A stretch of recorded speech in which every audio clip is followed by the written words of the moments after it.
Fluminense chegou ao fundo do poço quando disputou a Série C em 1999. Polêmicas à parte sobre a maneira que subiu depois, fato é que a torcida tricolor sentiu uma alegria imensa, um alívio gigante quando 11 anos depois voltou a ser campeã nacional e de um título de primeira divisão. A gente vai contar hoje a história desse brasileiro, o Brasileirão de 2010, que foi a redenção do Flu. E não foi só isso, né? Teve muito mais história do que isso. A gente tinha muitos craques desfilando pelo futebol brasileiro. Ronaldo no Corinthians, Neymar no Santos. No Santos teve também a fatídica lesão que mudou para sempre a carreira do Paulo Henrique Ganso. Isso para não falar dos outros times, né? Atlético Mineiro e Flamengo muito mal, brigaram contra o rebaixamento. Vamos contar todas essas histórias depois da vinheta.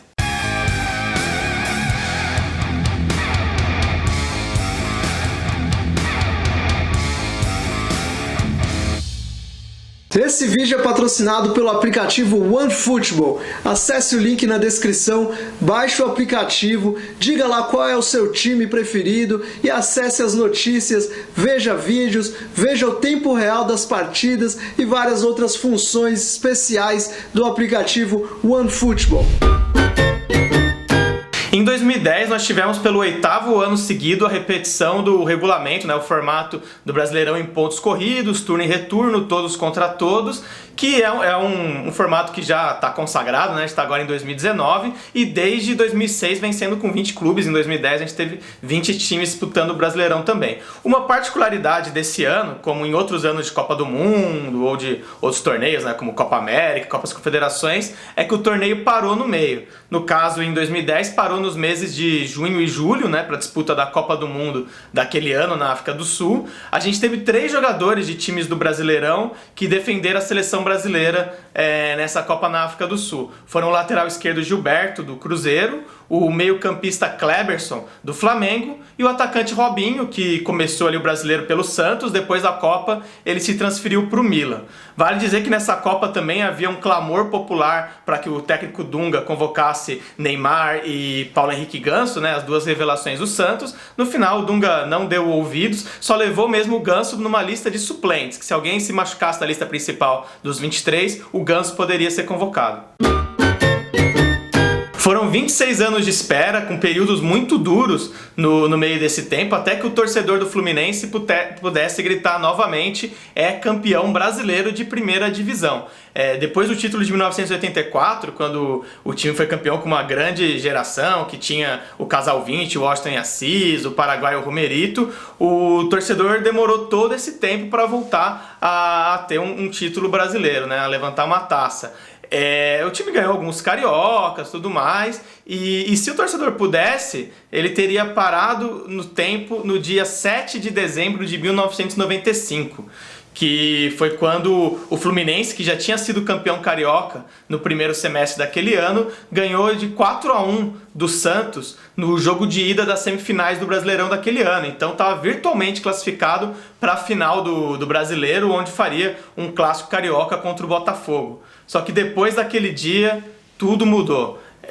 No jogo de volta daquela semifinal, o Santos conseguiu reverter essa vantagem do Fluminense, ganhou por 5-2 num jogo histórico, uma atuação marcante do Giovani. O Fluminense então caiu nas semifinais em 95, e em 96 fez um carioca ruim e veio então o primeiro rebaixamento no Brasileirão de 96, que é um torneio inclusive que a gente já contou muito bem a história, tem um programa, aquele Brasileirão, contando bem como é que foi naquele ano, que o Fluminense caiu, mas acabou sendo salvo por uma virada de mesa, beneficiado pelo caso Ivens Mendes, que a gente explica bem nesse vídeo do aquele Brasileirão. O Fluminense foi beneficiado e acabou disputando ainda a Série A em 97, teve aquela infame cena do presidente do Flu na época, o Álvaro Barcelos, estourando uma garrafa de champanhe para comemorar a virada de mesa, mas não teve muito jeito. Em 97 o time foi novamente rebaixado, e aí, enfim, disputou a Série B em 98. A gente já contou também como foi essa campanha do Fluminense na Série B, num vídeo sobre vexames de times grandes na Série B. E, bom, a gente mostra que o Fluminense foi um torneio muito curto, né, com poucos jogos, e o Fluminense começou mal, não teve tempo de reagir e acabou rebaixado para a Série C. E ali chegou então em 99, o Fluminense disputou a Série C. Também a gente tem um vídeo que faz menção a esse período, foi o nosso primeiro vídeo de estúdio aqui no canal, falando de um jogo Fluminense e Lagartense que não aconteceu naquela Série C, um mito, né? Vale dar uma conferida. E aí, nessa campanha da Série C, o Fluminense teve a volta do treinador Carlos Alberto Parreira, né, que um grande ídolo, campeão em 84, começou a se reerguer aos poucos a partir dali. Em 2000, foi campeão da Série C em 99 e em 2000 acabou beneficiado por outra virada de mesa, a maior virada de mesa de todos os tempos, que foi a Copa João Avelange, que a gente também já contou a história num vídeo aqui. E nessa Copa João Avelange, então, o Fluminense pegou o elevador da Série C direto para a Série A e chegou até que em boas condições para disputar a Série A, com um time forte, fez uma boa campanha, acabou sendo eliminado pelo São Caetano, mas fez uma campanha boa para quem vinha de todo esse período de rebaixamentos, né, de anos muito difíceis. Em 99, né, quando chegou na Série C, começou a parceria do Fluminense com a Unimed, do Celso de Barros, né, que virou uma figura icônica para o Fluminense, ele que era o presidente da Unimed na época, torcedor fanático do Fluminense, hoje inclusive ele é dirigente do Fluminense, e nesse período a Unimed deu todo o suporte, todo o aporte financeiro para o Fluminense se reerguer, desde a Série C, e, enfim, né, degrau a degrau a torcida começou a recuperar a sua autoestima. Conseguiu voltar a ser campeã nacional em 2007, quando ganhou a Copa do Brasil. Em 2008 chegou muito perto de ser campeã da Libertadores, uma final traumática contra a LDU, acabou caindo nos pênaltis, e fez boas campanhas no Brasileiro, alternou com algumas campanhas brigando para não cair também. Teve anos que não deu muito certo ali o elenco da Unimed, que o time brigou para não cair. A mais marcante delas foi em 2009, que também a gente já contou a história desse brasileiro num vídeo aqui, vai ficar o link para vocês darem uma olhada, que foi o ano do time de guerreiros do Fluminense, que tinha 99% de chance de ser rebaixado, tamanha distância ali para sair da zona de rebaixamento, e conseguiu uma reta final espetacular de Brasileirão em 2009, né, comandada pelo Cuca, conseguiu se livrar desse rebaixamento, acabou, enfim, calando a boca dos matemáticos. E dessa arrancada incrível na reta final do Brasileirão 2009, nasceu o campeão de 2010. O time de guerreiros já tinha nomes como o zagueiro Gum, o lateral Mariano, o volante Diguinho e principalmente o meia Dario Conca e o atacante Fred, ídolos que seriam peças importantes no ano seguinte. No gol, o time tinha 3 goleiros que jogavam em bom nível e se revezavam na titularidade: o Rafael, o Fernando Henrique e o Ricardo Berna. E chegaram reforços importantes em 2010 que seriam fundamentais para o título, como o zagueiro Leandro Eusébio, o lateral Carlinhos e o atacante Emerson Sheik, e também o retorno do atacante Washington Coração de Leão, que fez os últimos golzinhos ali em 2010, antes de se aposentar no início de 2011. E no meio da temporada chegaram cheio de pompa 2 reforços vindos da Europa, o meia-campista brasileiro naturalizado português Deco e o lateral Belletti, ambos vindos do Chelsea, e o Deco tinha inclusive disputado a Copa do Mundo de 2010, por Portugal, né? Então a expectativa era muito grande dos torcedores, mas a verdade é que os dois contribuíram muito pouco, jogaram pouco. O Deco teve contusões, o Belletti jogou menos ainda, tem gente que nem lembra dessa passagem do Belletti pelo Fluminense, mas enfim, os dois têm esse título brasileiro no currículo e estiveram no elenco. E um outro nome que chegou no meio da temporada, que foi fundamental para a conquista, estava fora do campo, no banco de reservas, o treinador Muricy Ramalho, que substituiu o Cuca. O Cuca, que foi o treinador daquela arrancada do time de guerreiros em 2009, acabou não resistindo ao começo irregular no ano, saiu depois do Campeonato Carioca, então chegou o Muricy Ramalho. Foi uma contratação de peso da Unimed, porque o Muricy era considerado de longe o melhor treinador do Brasil naquela época, afinal ele vinha de títulos brasileiros em sequência, né? Ele já tinha sido vice-campeão brasileiro pelo Inter em 2005, foi tricampeão seguido pelo São Paulo 2006, 2007, 2008, e só em 2009 que ele tinha tido uma baixa quando ele assumiu o Palmeiras, né? E o time era líder, acabou não indo nem para Libertadores, o Flamengo foi o campeão naquele ano, mas enfim, o Muricy estava muito em alta, tanto que pouco depois de assumir o Fluminense, quando depois teve a Copa do Mundo e o Brasil, o técnico Dunga caiu da seleção, né, porque foi muito criticado pelo desempenho da seleção no jogo contra a Holanda, que foi eliminado. O Muricy, então, ele recebeu um convite da CBF para ser o novo treinador da seleção brasileira. E entrou para a história porque ele recusou o convite. Ele disse que ele estava comprometido com o projeto do Fluminense, que rolou ali uma falta de ética, né, da CBF, convidando, passando por cima do Fluminense, sem falar com o Fluminense, e o Muricy então recusou esse convite, e um pouco depois a CBF acabou então convidando o Mano Menezes para ser o treinador da seleção, e o Muricy ficou no Flu e deu muito certo porque foi campeão brasileiro. O Fluminense começou aquela campanha de forma frustrante, perdeu para o recém-promovido Ceará logo na estreia, mas depois aos poucos o time foi engrenando. Uma vitória marcante foi contra o Santos na Vila Belmiro na 9ª rodada. Vale dizer, a gente vai mencionar aqui no vídeo algumas vezes, que o Santos era o time sensação do Brasil naquele ano, tinha feito um primeiro semestre mágico, né, com Neymar e Ganso, e o Fluminense mostrou força, derrotou o Santos na Vila Belmiro, e depois, praticamente todo o campeonato, o Fluminense permaneceu na ponta.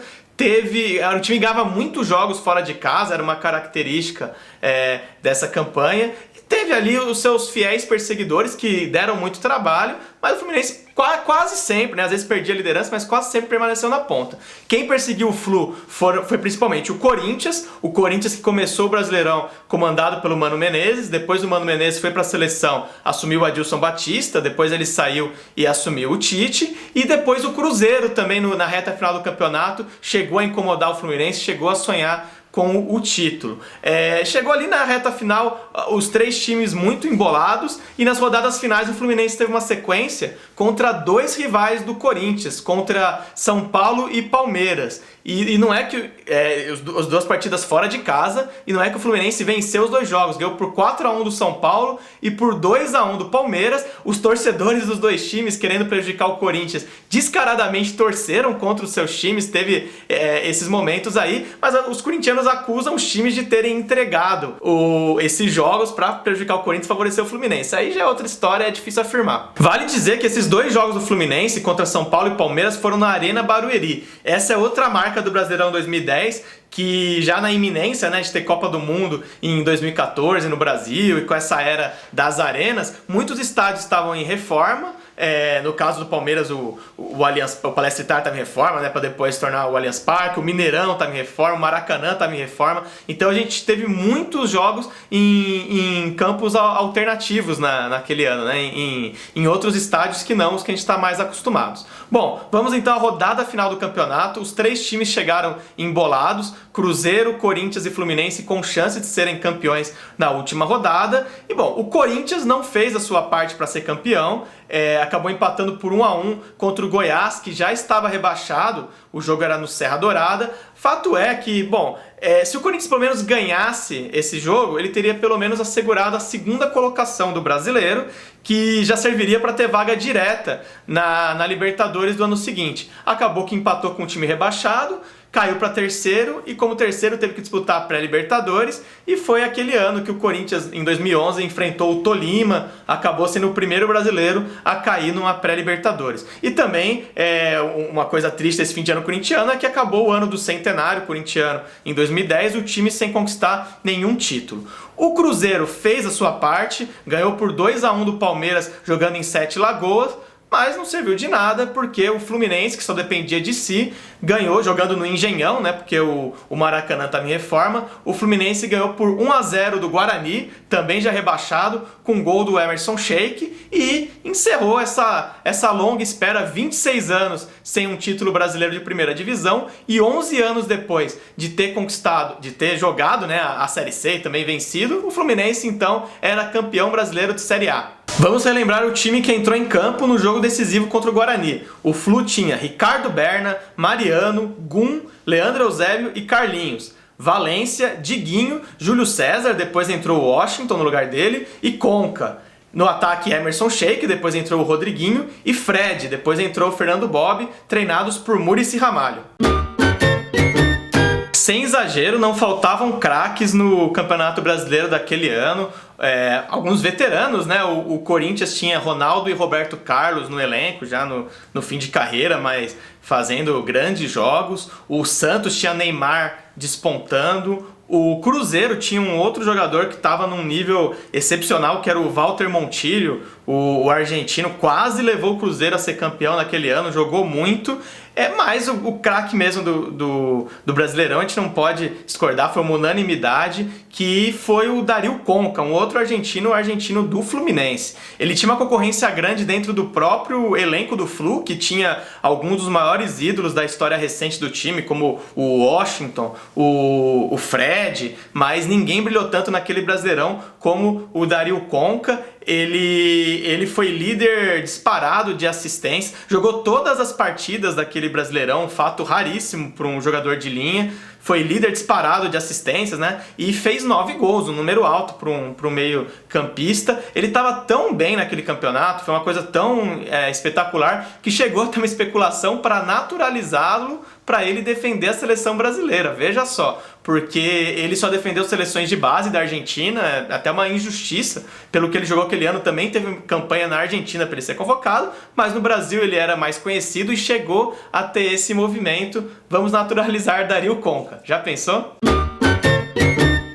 O Brasil estava encantado com Neymar, que com apenas 18 anos foi o vice-artilheiro daquele Brasileirão com 17 gols. Ele ficou atrás do Jonas, uma máquina de fazer gols pelo Grêmio naquele ano. O Jonas fez 23 gols naquele Brasileirão e depois disso ele durou pouco no Brasil. Já no começo de 2011 foi para o Valência e em 2014 seguiu para o Benfica, onde ele se tornou um grande ídolo. Ele se aposentou agora recentemente com inúmeras homenagens, né? Virou um grande ídolo na Europa e em 2010 foi o seu último grande ano jogando no Brasil, jogou muito. E vamos citar também agora uns outros jogadores que ficaram bem posicionados, fizeram muitos gols naquele campeonato. Bruno César fez muitos gols pelo Corinthians, ele que foi vice-campeão paulista pelo Santo André no primeiro semestre e no Brasileiro fez incríveis 14 gols para um meio-campista, é bastante coisa. Com 12 gols a gente teve naquele ano o Elias do Atlético Goianiense e o Obina jogando no Atlético Mineiro. E com 11 gols o André Lima pelo Grêmio, e tem uma curiosidade, que ele começou o Brasileiro jogando pelo Fluminense,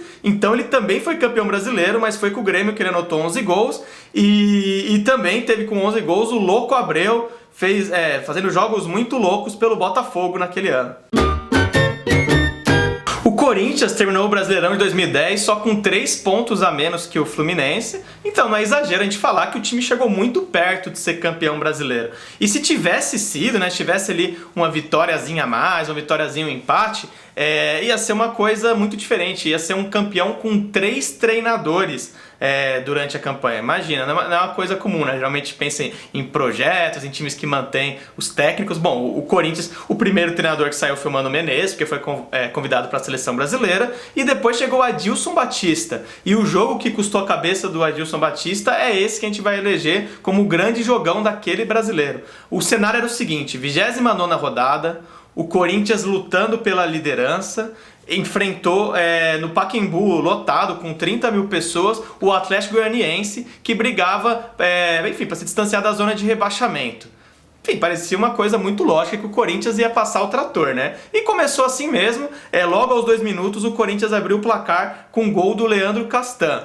Mas não foi isso que aconteceu. Depois veio uma reação do Atlético Goianiense, uma reação incrível, com gols do Gilson, do Juninho e 2 do Marcão. O time virou o jogo para 4-1. Na metade do segundo tempo estava 4-1 para o Atlético Goianiense. Depois o Corinthians buscou a sua reação e encostou no placar ali. Fez gols com o Thiago Heleno e com o William Moraes. Acabou 4-3 aquele jogo e vitória do Atlético Goianiense no Pacaembu, e depois disso o Adilson Batista foi demitido, depois assumiu o Tite, o comando do Corinthians. E vale dizer que o William Moraes, né, que fez um desses gols, era uma jovem promessa da base corintiana. Ele fez o seu primeiro gol pelo Corinthians nesse dia, depois ele ainda fez mais 2 gols, foi emprestado para o América Mineiro no ano seguinte e acabou assassinado em 2011 em Minas Gerais ao reagir a um assalto. Mas enfim, era um jogador muito promissor, jogou bem nesse Brasileirão, né? Fez 3 gols vindo da base do Corinthians. O campeão daquele Brasileirão foi o Fluminense, mas a grande polêmica do campeonato envolveu os outros dois times que brigaram pela ponta, Corinthians e Cruzeiro. Aconteceu na 35ª rodada, quando a pontuação era a seguinte: a tabela tinha o Fluminense em primeiro com 61 pontos e Corinthians e Cruzeiro logo atrás com 60 pontos. E o Corinthians e Cruzeiro se enfrentariam então no sábado no Pacaembu, e quem ganhasse esse jogo assumiria a ponta provisoriamente, porque o Fluminense ia jogar só no domingo. E bom, o jogo foi muito disputado, caminhava para um 0-0, até que aos 43 minutos do segundo tempo aconteceu esse lance. Vamos ver de novo, Jorge Henrique, pro Ronaldo, que amorteceu, chegou o Gil chegou com o corpo, por esse ângulo talvez seja até melhor. Viram bem o lance? O Jorge Henrique levantou a bola na área e o Ronaldo foi dominar, teve um contato com o zagueiro do Cruzeiro, Gil, caiu e o juiz Sandro Meirahit deu pênalti. Vale dizer que esse zagueiro Gil, né, que estava no Cruzeiro naquela época, hoje joga no Corinthians, é um grande, muito identificado com a torcida do Corinthians, aliás, mas ele estava no Cruzeiro na época e foi um dos jogadores que se indignaram. Ele foi expulso, né, porque era o segundo amarelo dele, por causa desse lance, e todo o time do Cruzeiro ficou revoltado, o jogo parou, o Gilberto, lateral, foi expulso por reclamação, o técnico Cuca quis invadir o campo, chegou a ensaiar, também foi expulso, aliás, chegou a ensaiar, tirar o time do gramado, acabou não fazendo isso, mas o Fabrício, um volante do Cruzeiro na época, que também é conhecido por ser esquentado, ele saiu do campo por conta própria, não teve, o Cuca não pediu substituição, ele saiu porque estava revoltado, acabou tendo que ser substituído no finalzinho pelo Alisson. Enfim, Cruzeiro totalmente indignado, mas o juiz manteve o pênalti. Tirem suas conclusões se acham que foi pênalti ou não. O Ronaldo cobrou. O Corinthians então venceu aquele jogo e assumiu a ponta do campeonato, a liderança, não só provisoriamente, assumiu naquela rodada, porque o Fluminense tropeçou, empatou com o Goiás no domingo. Só que o Corinthians não aproveitou, na rodada seguinte o Corinthians também tropeçou contra o Vitória e aí acabou o Fluminense retomando a ponta. Mas enfim, era um momento muito decisivo do campeonato e até hoje se fala desse lance pelos lados da Toca da Raposa. Falam de outros lances no jogo, né? Esse lance do pênalti no Ronaldo é o que marcou muito, porque teve essa invasão de campo, ameaça de abandonar o campo. Mas teve outros lances no jogo que os cruzeirenses reclamam até hoje, falam de um pênalti não marcado no Thiago Ribeiro, enfim. Os cruzeirenses se sentem muito prejudicados naquela partida e a verdade é que se o Cruzeiro tivesse vencido, o empate não ia servir de grande coisa, mas se tivesse vencido o Corinthians naquele dia, depois nas 3 rodadas seguintes o Cruzeiro ganhou os 3 jogos que teve. Então, se tivesse vencido o Corinthians naquele dia, o Cruzeiro teria sido o campeão brasileiro. A indignação cruzeirense foi tanta, né, que uma outra coisa que marcou foi uma declaração do meia Roger, que já tinha defendido o Corinthians e estava jogando pelo Cruzeiro naquela época, que ele disse que sabia bem como as coisas funcionavam no Parque São Jorge, dando a entender que o juiz dava uma forcinha para o Corinthians quando necessário. 2 campanhas muito negativas, decepcionantes daquele Brasileirão foram de Flamengo e Atlético Mineiro, que ficaram brigando com o rebaixamento o campeonato inteiro, acabaram se salvando nas rodadas finais, graças ao trabalho de treinadores que assumiram ali apagando incêndio, o Dorival Júnior no Atlético Mineiro e o Vanderlei Luxemburgo no Flamengo conseguiram promover umas arrancadas que tiraram os times da ameaça de rebaixamento, mas só no final do campeonato. Mas para falar de decepção, a gente tem que falar de time que tinha muita expectativa e não correspondeu, então a gente vai eleger como decepção do campeonato o Santos, que a gente já disse, tem que falar de novo, que o Santos tinha encantado o Brasil no primeiro semestre, um time que aplicava muitas goleadas, tinha um futebol envolvente, comandado pelo Dorival Júnior, aliás, né? O Dorival Júnior, depois, com a queda de rendimento do time, acabou sendo demitido. O Marcelo Martelotti, que assumiu o comando do Santos como interino ainda, né? Mas comandou o time nas rodadas finais. E bom, o Santos acabou... Depois parece que foi até uma ressaca, né? Fez um primeiro semestre tão bom, ganhou depois lá a Paulista, ganhou a Copa do Brasil também, mas chegou no Brasileiro, foi muito irregular, parecia que tinha jogo que rolava uma displicência do elenco. E um outro baque que o time teve, que acho que abalou um pouco na campanha, foi na 16ª rodada, quando o Santos ganhou do Grêmio no Olímpico, né, um grande resultado, mas nesse dia o Paulo Henrique Ganso, que surgiu ali no primeiro semestre como um meia clássico, já estavam considerando que ele iria para a Europa, ser um dos melhores do mundo, diziam que ele era mais promissor que o Neymar, ele até então mantinha um nível de futebol altíssimo. Nesse dia ele se contundiu sozinho nesse jogo contra o Grêmio, rompeu um ligamento do joelho e depois disso nunca mais foi o mesmo. Depois de lesionar o joelho esquerdo, o Ganso ficou 6 meses afastado do futebol, retornou em 2011, ainda foi importante para a conquista do Santos na Libertadores no ano seguinte, mas aos poucos ele foi perdendo aquele encanto, né? Nunca mais atuou em tão alto nível quanto atuou antes daquela lesão no Olímpico. E o Santos também não voltou a repetir aquele futebol mágico do primeiro semestre de 2010, fez uma campanha muito irregular no Brasileiro, né, de 2010. Teve alguns grandes jogos, por exemplo, ganhou do Fluminense, do campeão Fluminense, por 3-0, jogando no Engenhão, um dia que teve um hat-trick do Zé Love.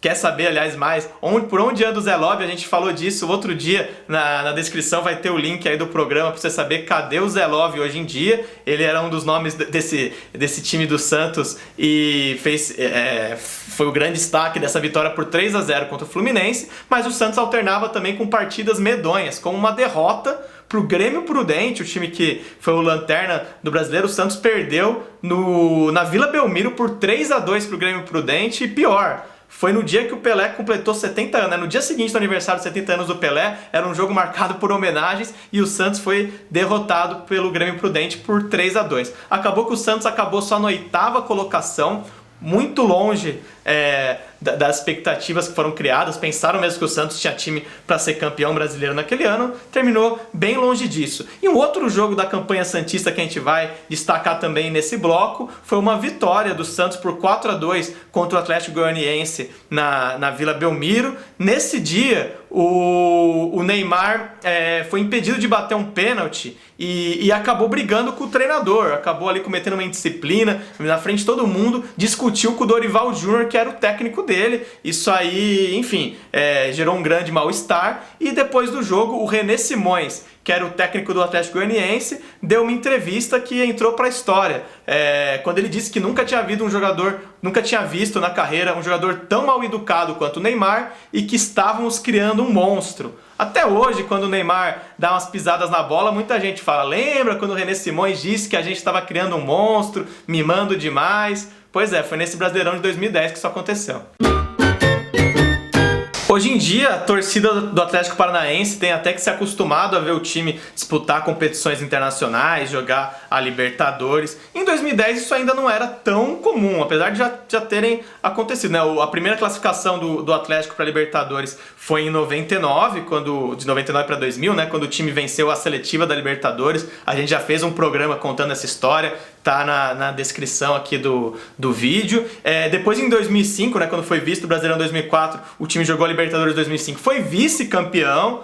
Também, não dá pra falar que o time não tinha história na Libertadores, mas em 2010 foi surpreendente a campanha do Atlético Paranaense, que chegou muito perto de retornar à Libertadores, ficou por um ponto de pegar a 4ª colocação, acabou que o Grêmio ficou em 4º e pegou uma vaga na pré-Libertadores, o Atlético Paranaense então ficou em 5º, acabou ficando de mãos vazias, mas fez um campeonato muito interessante, tinha jogadores como o Paulo Baier, o Bruno Mineiro, o Alex Mineiro, veterano, o herói do título de 2001 do Atlético Paranaense, tinha retornado para o elenco ali, jogou aquele Brasileirão 2010, e o Guerron, o equatoriano, que 2 anos antes tinha sido o grande carrasco do Fluminense na Libertadores 2008, jogando pela LDU, era do Atlético Paranaense nesse ano. E a gente tem que destacar também a campanha do Ceará naquele Brasileiro. O Vozão tinha ficado 16 temporadas sem jogar a Série A do Brasileirão, retornou em 2010 e fez uma bela campanha, terminou na 12ª colocação. Teve um torneio bem inconstante ali, de altos e baixos, trocou muito de treinador, foi treinado, por exemplo, pelo PC Guzmão, pelo Estevan Soares, o período mais vitorioso, né, que rendeu essa 12ª colocação foi com o treinador Dimas Filgueiras, que é um treinador histórico do Ceará, sempre ia e voltar para o time, assumiu nesse Brasileirão, um pré-Lisca doido, né, agora o Lisca que é muito identificado, naquela época era o Dimas Filgueiras que assumiu o Ceará e colocou o time nessa boa colocação. Um outro treinador que comandou também durante aquele Brasileirão foi o Mário Sérgio, por um curto período, e esse foi o último trabalho do Mário Sérgio como treinador de futebol. Depois disso ele se dedicou só à função de comentarista esportivo e acabou morrendo no acidente de avião da Chapecoense em 2016. E também teve um outro jogador que teve uma outra figura do futebol que jogou pelo Ceará naquele ano de 2010, que também foi vítima desse acidente da Chapecoense, era o atacante Kempis. Estava nesse time do Ceará, acabou morrendo com a Chapecoense junto com o Mário Sérgio em 2016. E também vale destacar dessa campanha que o Magno Alves, o Magnata, o grande artilheiro, também já estava meio que veterano naquela época, depois jogou muito mais e foi um nome importante também para o Ceará conseguir essa boa colocação no Brasileirão 2010. O grande saco de pancadas daquele campeonato, lanterna absoluto, foi o Grêmio Prudente, que na verdade era o Grêmio Barueri, né, que fez boa campanha no Brasileirão do ano anterior. O time saiu de Barueri, fez uma parceria com a Prefeitura de Presidente Prudente para disputar o Brasileirão de 2010 e acabou fazendo uma campanha muito ruim. Logo, pouco depois, voltou para Barueri. A gente já contou a história desse time também, do futebol de Barueri, dessa transferência para Presidente Prudente. Está na descrição do vídeo aí o link para você saber mais da história. O Grêmio Prudente, nesse Brasileirão 2010, de 38 rodadas, venceu só 7 jogos e ainda perdeu 3 pontos por escalar um jogador irregular contra o Flamengo. Então, enfim, foi rebaixado bem antes, fez uma campanha muito ruim. E completaram a zona do rebaixamento Goiás, Vitória e Guarani. Nota triste para o Guarani, que não retornou para a Série A desde então. A grande goleada daquele Brasileirão aconteceu já na primeira rodada. O Avaí meteu 6-1 no Grêmio Prudente, jogando na ressacada. Uma curiosidade, teve 3 gols de um zagueiro, o zagueiro Emerson, que aliás fez um gol de letra que a gente selecionou para mostrar aí. E olha, aquela vitória foi muito importante mesmo para o Avaí, porque o Avaí só escapou do rebaixamento naquele ano por um pontinho. Essa vitória foi fundamental, a grande goleada daquele Brasileirão. O Esporte Interativo Plus é um serviço digital que te dá acesso ao melhor conteúdo de esportes ao vivo e on demand. As partidas ficam disponíveis na plataforma para você ver quando quiser, jogos do Brasileiro exclusivos, das competições europeias. Você pode assistir em qualquer lugar que quiser, no smartphone, computador, tablet, Smart TV, Apple TV. Confere o link na descrição. Antes de terminar o vídeo, só mandar mais um breve recado, falar sobre a nossa parceira, a Icone Sports. Eu estou aqui vestindo o nosso uniforme do Última Divisão, produzido pela Icone. E se você quiser fazer uma camisa também com as cores do seu time de bairro, do seu time de pelada, entra lá em ultimadivisão.com.br/Icone. Você vai ver vários modelos para customizar a camisa do jeito que você quer. E entrando por esse link do Última Divisão, você vai ter um desconto especial. E é isso, gente. Esse foi mais um Aquele Brasileirão. Um campeonato também que foi muito pedido nos comentários. O torcedor do Fluminense tem um carinho especial por essa conquista, por esse negócio do Muricy ter dito não para a seleção e ficado no time, por conseguir esse alívio depois de sair da Série C, 11 anos depois, ser campeão brasileiro da Série A. Foi um título muito especial para o torcedor do Fluminense. E diga lá então o que você lembra dessa campanha do Flu. Aquele time era muito forte mesmo. Enfim, o que você lembra daquele campeonato em geral. E fala também qual o próximo Brasileirão que você quer que a gente comente aqui. A gente sempre lê e acaba atendendo uma hora ou outra aí o Brasileirão que você pedir, a gente vai fazer. Um abraço, até a próxima!